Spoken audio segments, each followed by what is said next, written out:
दोस्तों, आज की इस वीडियो में हम जानेंगे कि जो हमारा पंखा होता है या सिंगल फेस की मोटर होती है जो हम पानी वगैरह टंकी में भरने के लिए उपयोग करते हैं, तो उसमें कैपेसिटर लगाया जाता है। तो वह कैपेसिटर कितने माइक्रोफैरड का हमें लगाना चाहिए। मान लीजिए वो जो प्लेट है वह मिट गई है, ठीक है, तो आपको पता नहीं चल पा रहा है कि यह कैपेसिटर आपने बाइंड करने, मोटर को आपने बाइंड करने के लिए दिया था, तो उसने कैपेसिटर निकाल करके आपको दिया, तो आप कैसे कैलकुलेट कर पाएंगे कि कितने माइक्रोफैरड कैपेसिटर हम लगा दें जिससे हमारी यह मोटर या पंखा हमारा अच्छे से चलता रहे। तो देखिए, उसके लिए सबसे पहले आपको जो हमारी मोटर है या पंखा है उसकी प्लेट पर कुछ डाटा आपको मिल जाएगा। जैसे कि हमें जो डाटा चाहिए उसमें कि वह कितने वाट का पंखा है, तो नॉर्मली उस पर लिखा भी होता है, हम 70 वाट मान के चलते हैं कि 70 वाट का हमारा पंखा है। और जो वोल्टेज जो हमारे घरों में आती है वह 220 वोल्ट सप्लाई आती है। और जो हमारे पंखे पर जो इफिशियंसी लिखी होती है वह 80% लिखी होती है, ठीक है। और जो भारत की फ्रीक्वेंसी वो तो आप जानते ही हैं 50 हर्ट्ज है। तो अगर हम इसमें कैलकुलेट करें कि कितने माइक्रोफैरड कैपेसिटर हमारा लगेगा, तो देखिए उसका जो फार्मूला होता है कैपेसिटर का, कैपेसिटर निकालने के लिए पावर इनटू इफिशियंसी इनटू 1000 बटे वी स्क्वायर इनटू फ्रीक्वेंसी, ठीक है। तो देखिए पावर हमारी कितनी है, 70 वाट है, इनटू इफिशियंसी है हमारी 80% इनटू 1000 बटे वोल्टेज हमारी है 220, तो स्क्वायर है, तो 220 इंटू 220 दो बार लिखेंगे, इंटू फ्रीक्वेंसी हमारी 50 हर्ट्ज है। तो ये जीरो से ये जीरो कट जाएगा, ये दो जीरो भी कट जाएंगे, इनसे ये दोनों जीरो कट जाएंगे, तो आ जाएगा। देखिए 7 का हम जब गुणा करेंगे 7 अठे 56 और 2 जीरो हम और बढ़ा देंगे बटे 22 इंटू 22 इंटू 5। जब हम तीनों का मल्टीप्लाई करेंगे तो हमारा आ जाएगा 24 20, ठीक है।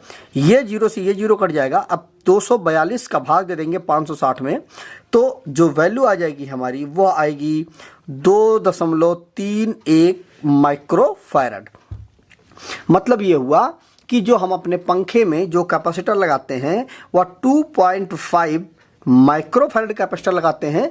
तो देखिए वैल्यू 2.31 आई है, तो इसी के अनुसार मतलब हम 2.5 माइक्रोफैरड कैपेसिटर लगाएंगे तो हमारा स्मूथली पंखा हमारा चलता रहेगा। एक चीज़ का और आप ध्यान रखिएगा दोस्तों कि अगर आप इस वोल्टेज को, जो ये वोल्टेज आपके घरों में आ रही है, अगर यह वोल्टेज कम होती है तो आपका जो कैपेसिटर की वैल्यू है वो बढ़ जाएगी। जैसे कि अगर हम इसी चीज़ को सेम हम और वोल्टेज को हम अगर हम कम कर देते हैं तो देख लीजिए वो भी आपको क्लियर हो जाएगा। देखिए 70 इंटू 80, ठीक है, इंटू 1000 बटे जो वोल्टेज हमारी 220 वोल्ट आ रही थी इसको हम घटा करके 200 वोल्ट ले लेते हैं, into 200 volt into frequency 50 hertz है। तो ये जीरो से ये जीरो कट गया, ये जीरो से इन दोनों जीरो से ये दो जीरो कट गए और ये दो जीरो से ये दो जीरो कट गए, ठीक है। तो ये आ जाएगा, देखिए 7 अठे 56 बटे, देखिए 2 और दूनी 4 और 4 पंचे 20, ठीक है। तो 56 बटे 20, 20 का भाग दे देंगे 56 में, तो हमारा जो आ जाएगा 2.8 माइक्रोफैरड। मतलब ये हुआ कि अगर आपका वोल्टेज कम होता है तो आपको कैपेसिटर की वैल्यू बढ़ानी पड़ेगी। अगर आप इसी वोल्टेज को जो 220 वोल्ट आ रही है इसको आप बढ़ा करके 230 वोल्ट कर देंगे तो यह जो कैपेसिटर की वैल्यू आई है 2.31 वह आपकी कम हो जाएगी। उसको भी आप कैलकुलेट कर सकते हैं। जो हमारे घरों में टुल्लू पंप लगा होता है 1 HP का, उसको भी कैलकुलेट करके देख लेते हैं। तो देखिए उसका जो फार्मूला बनेगा तो उसमें पावर हमारी कितनी होगी, 1 HP का है तो 746 वाट इंटू इफिशियंसी हमारी 80% ही रहेगी इंटू 1000, ठीक है, बटे हमारा वोल्टेज है 220 volt into 220 volt into 50 hertz Bharat की फ्रीक्वेंसी है। तो ये जीरो से ये 3 जीरो से ये 3 जीरो कट जाएंगे तो देखिए 746 इंटू 80, तो 746 इंटू 80 करेंगे तो आ जाएगा 5968, ये आ जाएगा बटे 22 इंटू 5 जब हम करेंगे तो आ जाएगा 2420, और ये जीरो यहाँ पर भी आ जाएगा। ठीक है, तो 2420, अब ये जीरो से ये जीरो कट जाएगा तो देखिए 242 का भाग दे देंगे 5968 में तो आ जाएगा 24.66 माइक्रोफैराड।